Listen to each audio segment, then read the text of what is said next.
ದೇವರು ಪ್ರೀತಿಸುವ ಪ್ರೀತಿಯ ಬಿಗ್ ಜೆ ಟಿ ವಿ ಪ್ರಿಯ ವೀಕ್ಷಕರಿಗೆ ನಮ್ಮ ಕರ್ತನಾದ ಯೇಸು ಕ್ರಿಸ್ತನ ಹೆಸರಿನಲ್ಲಿ ನಿಮ್ಮನ್ನು ವಂದಿಸಿ ಸ್ವಾಗತ ಬಯಸ್ತಿದ್ದೇವೆ. ಬನ್ನಿರಿ, ದೇವರ ವಾಕ್ಯವನ್ನು, ದೇವರ ಅಮೂಲ್ಯ ವಾಕ್ಯವನ್ನು, ದೇವರ ನಿತ್ಯ ವಾಕ್ಯವನ್ನು, ದೇವರ ಸತ್ಯ ವಾಕ್ಯವನ್ನು ಇಂದು ನಾವು ಒಟ್ಟಾಗಿ ಅಧ್ಯಯನ ಮಾಡಿಕೊಳ್ಳೋಣ. ಇಂದಿನ ನಮ್ಮ ಅಧ್ಯಯನ ಯೋಹಾನನು ಬರೆದ ಸುವಾರ್ತೆ, the gospel according to John, chapter 2, 2ನೇ ಅಧ್ಯಾಯ.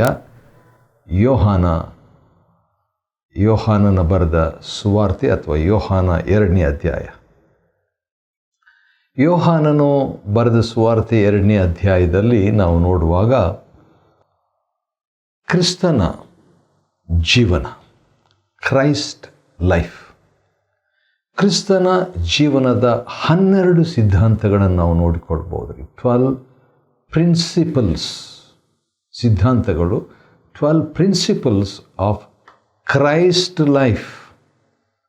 ಕ್ರಿಸ್ತನ ಜೀವನ ಅಥವಾ ಕ್ರಿಸ್ತನ ಹಾಗೆ ಜೀವಿಸುವ ಜೀವನ, ಇದರ 12 ಸಿದ್ಧಾಂತಗಳಲ್ಲಿ ಮೊದಲನೇದು ನಾವು ನೋಡಲಿಕ್ಕಿದ್ದೇವೆ. ಅದೇನಂತ ಹೇಳಿದರೆ 2ನೇ ಅಧ್ಯಾಯ ಮತ್ತು ಕಾನಾ ಊರಿನ ಮದುವೆ ಒಂದು ನಡೆಯಿತು. ಯೇಸುವಿನ ತಾಯಿ ಅಲ್ಲಿ ಇದ್ದರು ಮತ್ತು 2ನೇ ಅಧ್ಯಾಯ 2ನೇ ವಚನ ಯೋಹಾನ ಅದರಲ್ಲಿ ನಾವು ನೋಡುವಾಗ ಯೇಸು ಮತ್ತು ಅವರ ಶಿಷ್ಯರು ಮದುವೆಗೆ ಆಮಂತ್ರಿತರಾಗಿದ್ದರು.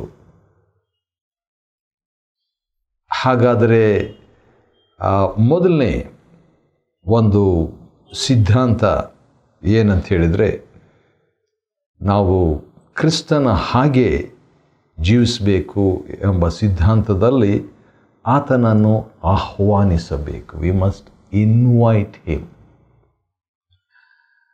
ಕ್ರಿಸ್ತನ ಜೀವನ ನಾವು ಜೀವಿಸಬೇಕಾದರೆ, ಕ್ರಿಸ್ತನ ಹಾಗೆ ನಾವು ಜೀವಿಸಬೇಕಾದರೆ ಮೊದಲನೇದಾಗಿ ಆತನನ್ನು ಆಹ್ವಾನಿಸಬೇಕು.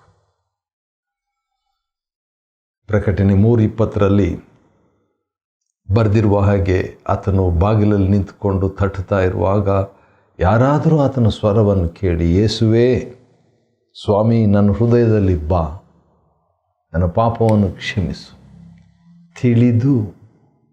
ತಿಳಿಯದೆ ಮಾಡುವ ನನ್ನ ಪಾಪಗಳನ್ನು ಕ್ಷಮಿಸು, ನನ್ನನ್ನು ಕರುಣಿಸು ಎಂಬುದಾಗಿ ಪಶ್ಚಾತ್ತಾಪದಿಂದ, ಯಥಾರ್ಥ ಮನಸ್ಸಿನಿಂದ, ನಂಬಿಕೆಯಿಂದ ಆತನನ್ನು ಆಹ್ವಾನಿಸುವಂಥದ್ದು, ಆಹ್ವಾನಿಸುವ ಮೊದಲನೇ ಹೆಜ್ಜೆ 12 ಸಿದ್ಧಾಂತಗಳಲ್ಲಿ ಮೊದಲನೇ ಸಿದ್ಧಾಂತವಾಗಿದೆ ಕ್ರಿಸ್ತನ ಜೀವನಕ್ಕೆ, ಕ್ರೈಸ್ಟ್ ಲೈಫ್. 2ನೇದಾಗಿ ನೋಡುವಾಗ ಏನೋ ಒಂದು ಸಮಸ್ಯೆ ಇತ್ತು. ಆ ಕಾನಾ ಊರಿನ ಮದುವೆಯಲ್ಲಿ ದ್ರಾಕ್ಷಾರಸವು ಮುಗಿದು ಹೋಗಿತ್ತು. ಯೇಸುವಿನ ತಾಯಿ ಆ ವಿಷಯ ಗೊತ್ತಾದ ಮೇಲೆ ಯೇಸುವಿಗೆ ತಿಳಿಸಿದಳಂತೆ. ಮೇರಿ ಇನ್ಫಾರ್ಮ್ಡ್. ಜನರು ಯೇಸುಸ್ವಾಮಿಯನ್ನು ಇನ್ವೈಟ್ ಮಾಡಿದರು, ಆದರೆ ಮರಿಯಳು ಯೇಸುಸ್ವಾಮಿಗೆ ಇನ್ಫಾರ್ಮ್ ಮಾಡಿದರು. ಒಂದು ಪ್ರಾಬ್ಲಮ್ ಇತ್ತು, ಒಂದು ಸಮಸ್ಯೆ ಇತ್ತು. ಮದುವೆ ಮನೆಯಲ್ಲಿ ಇದ್ದಕ್ಕಿದ್ದ ಹಾಗೆ ಊಟ ಮುಗಿದೋಗ್ಬಿಟ್ರೆ ಎಷ್ಟು ಕಷ್ಟ, ಎಷ್ಟು ಅನಾನುಕೂಲತೆ. ಆದ ಕಾರಣ ಇಲ್ಲಿ ನೋಡುವಂಥ 2ನೇ ಒಂದು ಸಿದ್ಧಾಂತ ಏನಂದರೆ, ಯೇಸುಸ್ವಾಮಿಯನ್ನು ನಮ್ಮ ಜೀವನದಲ್ಲಿ ಆಹ್ವಾನಿಸುವಂಥದ್ದು ಅಷ್ಟೇ ಅಲ್ಲ, ಯೇಸುಸ್ವಾಮಿಗೆ ಆಹ್ವಾನಿಸಿದ ಮೇಲೆ ಆತನಿಗೆ ಇನ್ಫಾರ್ಮ್ ಮಾಡುವಂಥದ್ದು. ಸ್ವಾಮಿ, ಈಗೋ ಇಂಥ ಒಂದು ಕಾರ್ಯವನ್ನು ನಾನು ಮಾಡಲಿಕ್ಕಿದ್ದೇನೆ, ನೀನು ನಮ್ಮನ್ನು ಆಶೀರ್ವದಿಸು, ಅಥವಾ ನೀನು ಮಹಿಮೆ ಹೊಂದು, ಇತರರಿಗೆ ಪ್ರಯೋಜನವಾಗಲಿ, ನಾನು ಇದರಿಂದ ತಪ್ಪು ಮಾಡಬಾರ್ದು, ಈ ವಿಷಯದಿಂದ ಪಾಪ ಮಾಡದಂತೆ, ಈ ವಿಷಯದಿಂದ ನಾನು ಒಳ್ಳೆಯದನ್ನೇ, ಸತ್ಕಾರ್ಯವನ್ನೇ ಮಾಡುವಂತೆ ನನಗೆ ಸಹಾಯ ಮಾಡು ಅನ್ನುವ ರೀತಿಯಲ್ಲಿ ಆತನಿಗೆ ಇನ್ಫಾರ್ಮ್ ಮಾಡುವುದು ಮತ್ತು ಮುಂಗಡವಾಗಿ ಇನ್ಫಾರ್ಮ್ ಮಾಡುವುದು, ಅನಂತರ ಕೂಡ ಇನ್ಫಾರ್ಮ್ ಮಾಡುವುದು, ಅನಂತರ ಕೂಡ ಆತನ ಸಹಾಯ ಕೋರುವಂಥದ್ದು ಬಹಳ ಒಳ್ಳೆಯದು. ಮೂರನೇದಾಗಿ ಆ ರೀತಿಯಾಗಿ ಇನ್ಫಾರ್ಮ್ ಮಾಡಿದಾಗ ಒಂದು ಯೇಸು ಸ್ವಾಮಿ 4ನೇ ವಚನದಲ್ಲಿ, ಯೋಹಾನ 2:4 ನನ್ನ ಸಮಯವು ಇನ್ನೂ ಬಂದಿಲ್ಲ ಎಂಬ ಮಾತನ್ನು ಹೇಳುವುದಾಗಿ ನಾವು ನೋಡ್ತೇವೆ. ಕೆಲವು ವರ್ಷಗಳ ಹಿಂದೆ ಈ ವಾಕ್ಯದ ಅಥವಾ ಈ ಕಾನಾ ಊರಿನ ಮದುವೆ ವಿಷಯದಲ್ಲಿ ಅನು ಜೇಕಬ್ ಎಂಬ ದೇವರ ಸೇವಕರು ಮಾತನಾಡಿದ್ದು ನನಗೆ ನೆನಪಿಗೆ ಬರುತ್ತಿದೆ.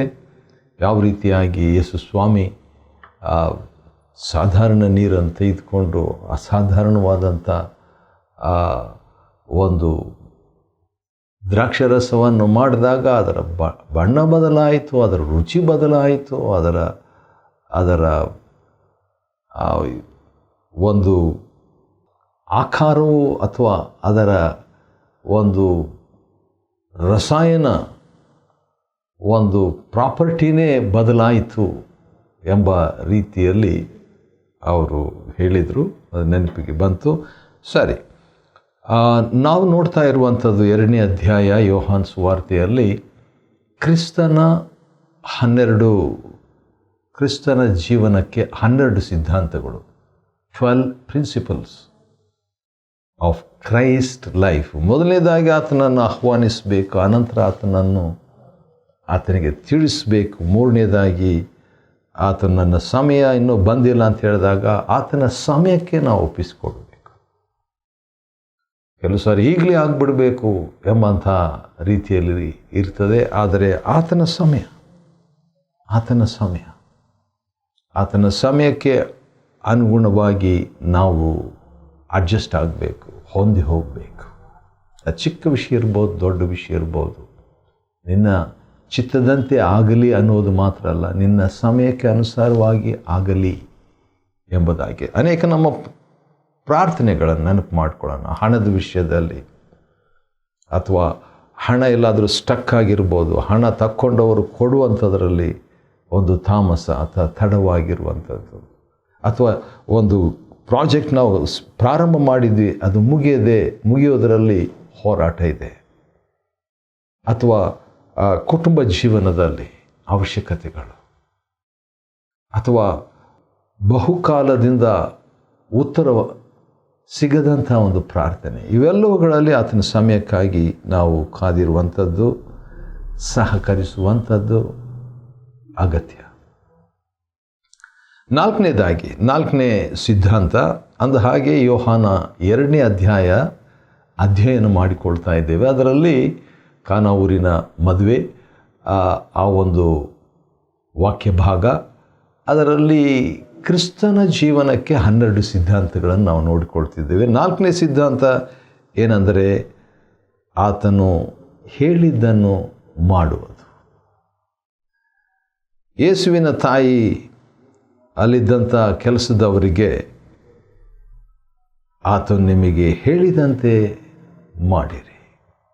ಮರಿಯಮ್ಮನವರು ಅಥವಾ ಯೇಸುವಿನ ತಾಯಿಯಾದ ಮರಿಯಳು ನೀಡಿದಂಥ ಮಹಾ ಸಲಹೆ, ಆಜ್ಞೆ, ಸೂತ್ರ, ಸಿದ್ಧಾಂತ ಇದು. ಅದೇನೆಂದರೆ ಕ್ರಿಸ್ತನು ಹೇಳಿದ ಹಾಗೆ ನೀವು ಮಾಡಿ. ತಲೆ ಕೆಡಿಸ್ಕೋಬೇಡ್ರಿ ಅಂತ ಹೇಳ್ತೀವಲ್ಲ, ಚಿಂತೆ ಮಾಡಬೇಡ್ರಿ, ಗಲಿಬಿಲಿ ಆಗೋದು ಬೇಡ. ಯೇಸು ಕರ್ತನು ಹೇಳಿದ ಹಾಗೆ ಮಾಡಬೇಕು. ಅದರಲ್ಲಿಯೇ ಇದೆ ಕ್ರಿಸ್ತನ ಹಾಗೆ ಜೀವಿಸುವಂಥದರ ರಹಸ್ಯ ಅಥವಾ ಸಿದ್ಧಾಂತ ಅಥವಾ ಅಸ್ತಿವಾರ. ಡೂ ವಾಟ್ ಹಿ ಸೇಸ್, ಕ್ರಿಸ್ತನು ಹೇಳಿದ ಹಾಗೆ ಮಾಡುವಂಥದ್ದು.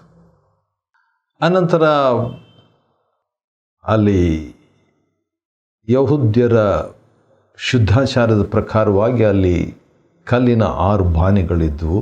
ಪ್ರತಿಯೊಂದು ಬಾನೆಯು 2 ಇಲ್ಲವೇ 3 ಕೊಡದ ಅಳತೆಯುಳ್ಳದ್ದಾಗಿತ್ತು. ಅಂದರೆ ಸುಮಾರು 75 ಲೀಟರಿಂದ 115 ಲೀಟ್ರು, ಅಂದರೆ ಭಾಳ ದೊಡ್ಡದು, ಭಾಳ ದೊಡ್ಡದು ಒಂದೊಂದು ಬಾನೆಗಳು. ಹಾಗಾದರೆ ಎಷ್ಟೊಂದು ಲೀಟ್ರುಗಳು, 3 ಕೊಡ ಅಂತ ಇಟ್ಕೊಂಡ್ರೆ ಕೂಡ 3 ಕೊಡ ಇಂಟು 6, 6 3 24, 24 ಕೊಡಗಳಷ್ಟು ದೊಡ್ಡ ಮದುವೆ ಆಗಿರಬೇಕಿದು. ಮತ್ತು ಆ ರೀತಿಯಾಗಿದ್ದಾಗ ದೊಡ್ಡ ಕೆಲಸ ಇದು, ಭಾಳ ಕೆಲಸ.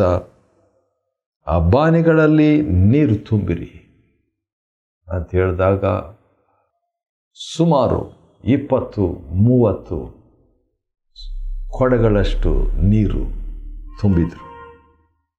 ಯೇಸುಸ್ವಾಮಿ ಹೇಳಿದಾಗ ಕೆಲವು ವಿಷಯಗಳು ಅದು ಲಾಜಿಕ್ ಆಗಿ ಇಲ್ಲದೇ ಇರ್ಬೋದು. ಅಂದರೆ ನಮಗೆ ಅದು ಸರಿಯಾಗಿ ಕಾಣದಿರ್ಬೋದು, ಯೋಗ್ಯವಾಗಿ ಕಾಣದಿರ್ಬೋದು, ಅದು ತರ್ಕಶಾಸ್ತ್ರಬದ್ಧವಾಗಿ ಕಾಣದೇ ಇರ್ಬೋದು. ಆದರೂ ಕೂಡ ಅದನ್ನು ನಾವು ಮಾಡಬೇಕು. ಇದು ಕ್ರಿಸ್ತನ ಜೀವನದ ಮತ್ತೊಂದು ಸಿದ್ಧಾಂತ, another principle for Christ like life or Christ life. ನೀರು ತುಂಬಿದ್ರು. 8ನೇ ವಚನ, ಯೋಹಾನ 2 ಮತ್ತು 8ನೇ ವಚನದಲ್ಲಿ, ಅನಂತರ ಯೇಸು ಅವರಿಗೆ, ಈಗ ಇದನ್ನು ತೆಗೆದುಕೊಂಡು ಔತಣದ ಮೇಲ್ವಿಚಾರಕನಿಗೆ ಕೊಡಿರಿ. ಇದೆಂಥದ್ದು? ಯಾರೂ ಕೂಡ ಇದನ್ನು ಮಾಡೋದಕ್ಕೆ ಸ್ವಲ್ಪ ಹಿಂದೆ ಮುಂದೆ ನೋಡಿರಬಹುದು. ಮತ್ತು ಈ ಸೇವಕರಿಗೂ ಕೂಡ ಭಾಳ ಒಂದು ವಿಶ್ವಾಸ ಇತ್ತು ಅಂತ ಕಾಣ್ತೈತೆ. ವಿಶ್ವಾಸನೂ ಇತ್ತು, ವಿಧೇಯತೆಯೂ ಇತ್ತು. ಯಾಕಂದರೆ ಮರಿಯಳು ಹೇಳಿಬಿಟ್ರು ಕರೆಕ್ಟಾಗಿ. ಅದೇನಂತ ಹೇಳಿದರೆ, ಆತ ನಿಮಗೆ ಹೇಳಿದಂತೆ ನೀವು ಮಾಡಿರಿ. ಅದೇ ರೀತಿಯಾಗಿ ಅವರು ಮಾಡಿದರು, ಡಿಸ್ಟ್ರಿಬ್ಯೂಟ್ ಮಾಡಿದರು. ಮಾಡಿದಾಗ ಏನಾಯಿತು, ಔತಣದ ಮೇಲ್ವಿಚಾರಕನು ನೀರು ದ್ರಾಕ್ಷಾರಸವಾಗಿಬಿಟ್ಟಿತ್ತು. ಅದು ನೀರು ಹಾಕಿದಾಗ ಬರೀ ನೀರಾಗೇ ಇತ್ತಂತ ಕಾಣ್ತದೆ. ಸುಮಾರು 30 ಕೊಡಗಳು. ಅದನ್ನು ತಕ್ಕೊಂಡಾಗ ಕೂಡ ನೀರಾಗಿತ್ತೋ ಅಥವಾ ದ್ರಾಕ್ಷಾರಸವಾಗಿತ್ತೋ ಗೊತ್ತಿಲ್ಲ. ಆದರೆ ಅವರು ತಕ್ಕೊಂಡು ಹೋಗ್ತಾ ಇದ್ದಂಥ ವೇಳೆಯಲ್ಲಿ ನೀರು ದ್ರಾಕ್ಷಾರಸವಾಯಿತೋ ಅದು ಕೂಡ ನನಗೆ ಗೊತ್ತಿಲ್ಲ. ಒಟ್ಟು ಅದನ್ನು ಕೊಟ್ಟಾಗ ಈಗಾಗಲೇ ಅದು ದ್ರಾಕ್ಷಾರಸವಾಗಿಬಿಟ್ಟಿತ್ತು. ರುಚಿ ನೋಡ್ತಾನೆ. ರುಚಿ ನೋಡಿದಾಗ ನೀರನ್ನು ತಂದ ಸೇವಕರಿಗೆ ಮಾತ್ರ ಗೊತ್ತಿತ್ತು. ಅದು ಕೆಲವು ಸಾರಿ ದೇವರ ಸೇವಕರಿಗೆ ಪ್ರಕಟಿಸ್ತಾರೆ ರಹಸ್ಯವನ್ನು, ಆದರೆ ಉಳಿದವರಿಗೆ ಗೊತ್ತಿರಲಿಲ್ಲ.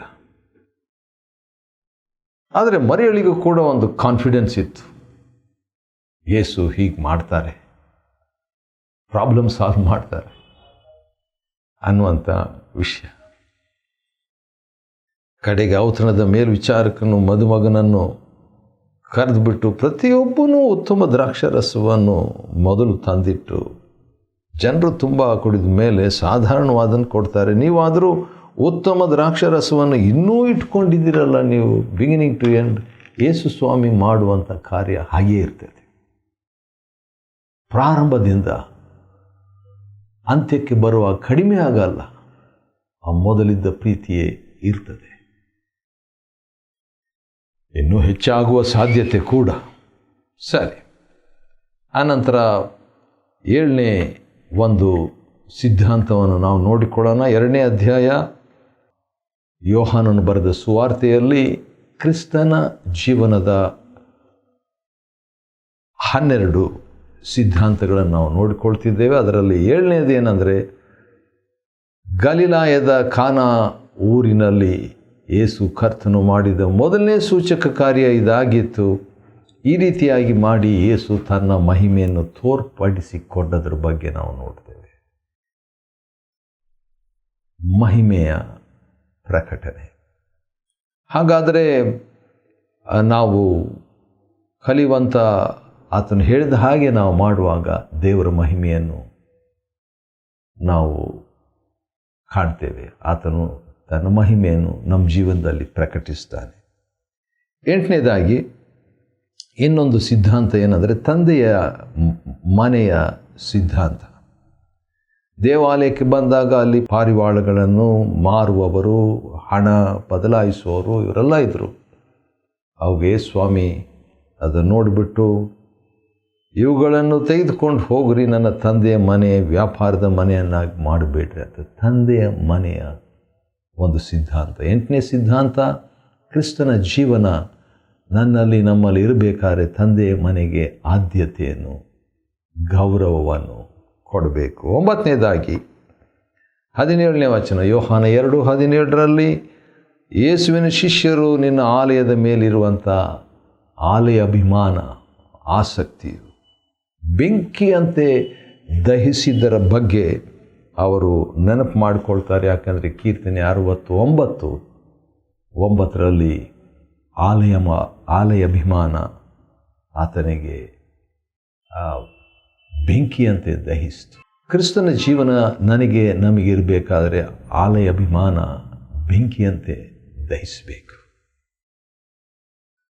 ಮತ್ತು ಅನಂತರ ನಾವು ನೋಡುವಾಗ ಯಾವ ಅಧಿಕಾರದಿಂದ ಇದನ್ನೆಲ್ಲ ಮಾಡ್ತೀವಿ ಎಂಬುದಕ್ಕೆ ಯಾವ ಸೂಚಕ ಕಾರ್ಯವನ್ನು ಮಾಡ್ತೀವಿ ಅಂತ ಹೇಳಿದಾಗ, ಈ ಆಲಯವನ್ನು ಕೆಡವಿರಿ, 3 ದಿನದಲ್ಲಿ ಎಬ್ಬಿಸ್ತೇನೆ ಎಂಬುದಾಗಿ ಹೇಳ್ತಾರೆ. ಹೌದು, ಇದರಿಂದ ಕಲಿಯುವಂಥ 10ನೇ ಒಂದು ಸಿದ್ಧಾಂತ ಏನಂತ ಹೇಳಿದರೆ, ನಾವು ಮರೆಯಾಗಿ ಮಾತನಾಡುವಂಥದ್ದು. ಯಾಕಂದರೆ ಸ್ವಾಮಿ ದೇವಾಲಯವನ್ನು ಕೆಡವಿರಿ, ಯಾಕಂದರೆ ಅದನ್ನು ಕಟ್ಟಲಿಕ್ಕೆ 46 ವರ್ಷ ಆಯಿತು, ಅದನ್ನು ಕೆಡವಿರಿ ಅಂತ ಹೇಳಿಲ್ಲ. ಆತ್ಮಿಕವಾಗಿ ಮಾತಾಡಿದರು, ಅಕ್ಷರಿಕವಾಗಿ ಮಾತಾಡಿಲ್ಲ. ಕೆಲವು ಸಾರಿ ನಾವು ಕೂಡ ಕ್ರಿಸ್ತನ ಜೀವನವನ್ನು ಜೀವಿಸಬೇಕಾದರೆ ನಾವು ಅಕ್ಷರಿಕವಾಗಿ ಅಲ್ಲ, ಆತ್ಮಿಕವಾಗಿ ಮಾತಾಡಬೇಕು. 11ನೇ ಒಂದು ಸಿದ್ಧಾಂತ ಏನೆಂಬುದಾಗಿ ನೋಡುವಾಗ, ಈ 11ನೇ ಸಿದ್ಧಾಂತ ಅದು ಆತನ ದೇಹಕ್ಕೆ ಸಂಬಂಧಪಟ್ಟದ್ದು. 21ನೇ ವಚನ 2ನೇ ಅಧ್ಯಾಯ ಯೋಹಾನ ಸುವಾರ್ತೆಯಲ್ಲಿ ಯೇಸು ತನ್ನ ದೇಹವೆಂಬ ಆಲಯವನ್ನು ಕುರಿತು ಹೇಳಿದ್ರ ಬಗ್ಗೆ. ಯಾಕಂದರೆ ಈ ವ್ಯಕ್ತಿಗಳು ಅಧಿಕಾರವನ್ನು ಪ್ರಶ್ನೆ ಮಾಡ್ತಾ ಇದ್ರು. ಯೋಹಾನ 2:18 ಅಂಥವರಿಗೆ ನಾವು ಏನು ಮಾಡಬೇಕು? ಮರೆಯಾಗಿಯೇ ಮಾತಾಡಬೇಕು, ಆತ್ಮಿಕವಾಗಿ ಮಾತಾಡಬೇಕು. ಆದರೂ ಕೂಡ ಕ್ರಿಸ್ತನ ದೇಹಕ್ಕೆ ಸಂಬಂಧಿಸಿದ್ದನ್ನು ಮಾತಾಡಬೇಕು. ಕೊನೆಯದಾಗಿ ನಾವು ನೋಡುವಾಗ ಇನ್ನೊಂದು ಪ್ರಾಮುಖ್ಯವಾದಂಥ ಒಂದು ಸಿದ್ಧಾಂತ ಇದೆ. 2ನೇ ಅಧ್ಯಾಯ 24ನೇ ವಚನದಲ್ಲಿ, ಅನೇಕರು ಯೇಸುಸ್ವಾಮಿಯನ್ನು ನಂಬಿದರಂತೆ, ಆದರೆ ಯೇಸು ಎಲ್ಲರನ್ನೂ ಅರಿತವರಾಗಿರುವುದರಿಂದ ಅವರಿಗೆ ವಶವಾಗಲಿಲ್ಲ, ತನ್ನನ್ನು ಅವರಿಗೆ ಒಪ್ಪಿಸಿಕೊಡಲಿಲ್ಲ. ಯಾಕಂದರೆ ಯಾರೇ ಅಂಥವರು ಎಂಬುದಾಗಿ ಮನುಷ್ಯರ ಅಂತರಂಗವನ್ನು ಬಲ್ಲ ಯೇಸು ತನ್ನನ್ನು ಮನುಷ್ಯರಿಗೆ ಒಪ್ಪಿಸಿಕೊಡಲಿಲ್ಲ, ದೇವರಿಗೆ ಒಪ್ಪಿಸಿಕೊಟ್ರು. ಶಿಷ್ಯರಿಗೆ ಒಪ್ಪಿಸಿಕೊಟ್ರು, ಆದರೆ ಅಂದು ಅವರಿಗೆ ಒಪ್ಪಿಸಿ ಕೊಡಲಿಲ್ಲ. ಯೋಹಾನನು ಬರೆದ ಸುವಾರ್ತೆ 2ನೇ ಅಧ್ಯಾಯವನ್ನು ಅಧ್ಯಯನ ಮಾಡಿಕೊಳ್ಳುವಂತೆ ದೇವರು ಕೊಟ್ಟ ಕೃಪೆಗಾಗಿ ಆತನಿಗೆ ಸ್ತೋತ್ರವಾಗಲಿ. ದೇವರು ನಿಮ್ಮನ್ನು ಆಶೀರ್ವದಿಸಲಿ.